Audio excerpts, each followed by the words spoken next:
जब हम पूरी लगन मेहनत और ईमानदारी से पढ़ाई करते हैं फिर भी बार बार असफलता मिलती है, उस स्थिति में मन में अवसाद और शरीर एक हमें विषय थोड़ा सा जानकारी आपसे चाहिए, जिसका भी प्रश्न हो। क्या परीक्षा हमारे चैप्टर से अलग होती है क्या? अपने चैप्टर को सही ढंग से स्वाध्याय ना करना है, ये हमारी गलती है। ये बात लोग गलत कहते हैं कि हम प्रयत्न करने पर भी असफल रहे। तुम्हारा प्रयत्न ही ठीक नहीं था। जब आपके पढ़ाई का समय है, आप बॉयफ्रेंड बनाएंगे, आप गर्लफ्रेंड बनाएंगे, आप गंदी बातें करेंगे, आप गंदे चैप्टर अपने दिमाग में रखेंगे, तो अपने स्वाध्याय का चैप्टर आप कहां रखेंगे? तो फेल तो हो ही जाएंगे। यदि संत जन, गुरुदेव जन अपने शिष्य जनों या अपने प्रियजनों को मुंह चुपड़ी बात करें, वो ठीक नहीं है, उसका नाश हो जाएगा।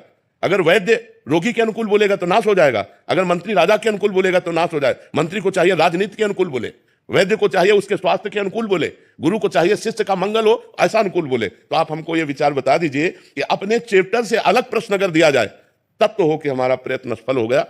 अपने चैप्टर पर अगर हम हैं तो हम फेल नहीं हो सकते। अपना चैप्टर बदल दिया। एक 17 साल की बच्ची यहां बैठे हुए कह रही थी मैं शराब पीती हूं, मैं सिगरेट पीती हूं, यहीं बैठ के बोली थी। तो उससे मुझे लगता है अनुमान, जब प्रायः हम बच्चों और बच्चियों से बात करते हैं, कि शायद ऐसी कोई बच्ची होगी जिसके बॉयफ्रेंड ना हो, शायद ऐसा कोई बच्चा होगा जिसके गर्लफ्रेंड ना हो, नहीं तो प्रायः इस गंदगी में बह रहे हैं बच्चे। अब जब तुमने इंद्रियों की विलासिता स्वीकार कर ली, व्यसन स्वीकार कर लिया, तो विद्या अध्ययन कर पाओगे? विद्या अध्ययन के लिए एक तपस्वी का जीवन व्यतीत करना पड़ता है, ब्रह्मचारी, पवित्र आहार, समय से उठना, समय से सोना। और आप फेल हो जाओ तो हमें बताओ। बचपन से ग्रंथ पढ़ रहे हैं, इतने इतने मोटे धर्म ग्रंथ हैं, आज आप प्रश्न कर रहे हो, उन्हीं से उत्तर दे रहे हैं। शास्त्रों का स्वाध्याय न किए हो तो उत्तर कहां से आवे? धर्मयुक्त उत्तर होना, ऐसा नहीं कि मनमानी हंसी मजाक हो। तस्मात् शास्त्रम प्रमाणम ते कार्य कार्यो व्यवस्थित हो, एक भी शब्द मिस्टेक नहीं पाओगे। ढूंढ लो, किसी ग्रंथ में लिखा मिलेगा। ऐसे नहीं कि जो मन में आया सो हम बोल दिया, तुम्हें संतुष्ट कर दिया। तो भाई, यदि आप ब्रह्मचर्य नहीं रहोगे, आप धर्म से नहीं चलोगे, आप पवित्र भोजन नहीं करोगे, तो आपका दिमाग ही काम नहीं करेगा, तो फेल तो हो ही तो जाओगे ना। एक जगह हम मानते हैं कि आपने बहुत ग्रेजुएट पढ़ाई की, आपने अच्छी पढ़ाई की, इसके बाद आपको नौकरी नहीं मिल रही, यह हम मान सकते तुम्हारा बुरा प्रारब्ध है, तुम्हारा बुरा भाग्य है जो तुम्हें आगे नहीं बढ़ने। लेकिन फेल होने में हम नहीं मान सकते। फेल होने में भाग्य नहीं, तुम्हारी असफलता है, तुम्हारा प्रमाद है, तुम्हारी गंदी बातें हैं, जो तुम मोबाइल में समय देते हो, जो तुम गंदी बातों में समय देते हो। अगर अपने चैप्टर पर समय दो तो आप कंठस्थ कर सकते हो। हम कह रहे हैं 4 बजे उठकर हर विद्यार्थी किसी भी ग्रंथ का पाठ करे, अगर उसे कंठस्थ ना हो जाए तो हमें बताओ।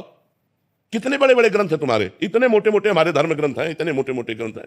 तो आप अपनी असफलता का स्वयं कारण है, ना कि भाग्य, ना कि कोई देवता। आप हमें इस विषय पर बताइए, यदि कहीं भी आपको संशय लग रहा हो। ब्रह्मचर्यहीन जीवन स्मृति विहीन जीवन है, और ब्रह्मचर्य युक्त जीवन स्मृतिवान जीवन है। कम से कम 22 वर्ष तक तो ब्रह्मचर्य रहना चाहिए, चाहे बच्ची हो चाहे बच्चा। 22 वर्ष तक तो 10-5 बॉयफ्रेंड गर्लफ्रेंड हो जाती है। ये व्यभिचार प्रवृत्ति है, ये गंदी प्रवृत्ति है, ये पाप प्रवृत्ति है, और वो बढ़ती चली जा रही है। तो ऐसे ही 10वें बच्चों से जब या बच्चियों से संपर्क होता है तो अपनी पत्नी या पति पे प्यार नहीं होता, वो गलत धर्म से बाहर वो अपना जीवन व्यतीत करते हैं। इसलिए हमारी प्रार्थना है, हम असफलता को सफलता में बदलने के लिए मनुष्य जीवन प्राप्त किया है, पर संयम, तपस्या, व्रत, नियम, इनके द्वारा हम अपने आए हुए बुरे प्रारब्ध पर आक्रमण करके हम विजय प्राप्त। आज ये सब कहां रह गया? बच्चियां शराब पीती हैं, सिगरेट पीती हैं, खुद बताया, हमको क्या पता चले। अब बोलो नए नए बच्चे बच्चियां एक क्लब जाना है, गंदी बातें करना। अब ये कैसे? पढ़ाई का समय है इस समय। 20-22 वर्ष तक आप ब्रह्मचर्य लेकर पढ़िए, और यदि आपको कोई परास्त कर दे तो हमें बताइए। आप खुद अपने संयम को बिगाड़ रहे हैं, छोटे छोटे बच्चे बिगाड़ रहे हैं। तो हम ये नहीं कहते कि आप किए होगे गर्लफ्रेंड बॉयफ्रेंड, लेकिन हम कहते हैं ये आदतें, ये मोबाइल की गंदी बातें, ये हमारे दिमाग को अपनी तरफ खींच लेती हैं, जिससे हम अपने चैप्टर में स्थित नहीं रह पाते और हम फेल हो जाते हैं। हमें जो कारण समझ में आ रहा है। अब अगर आपको और कोई कारण समझ में आ रहा हो तो आप बताइए।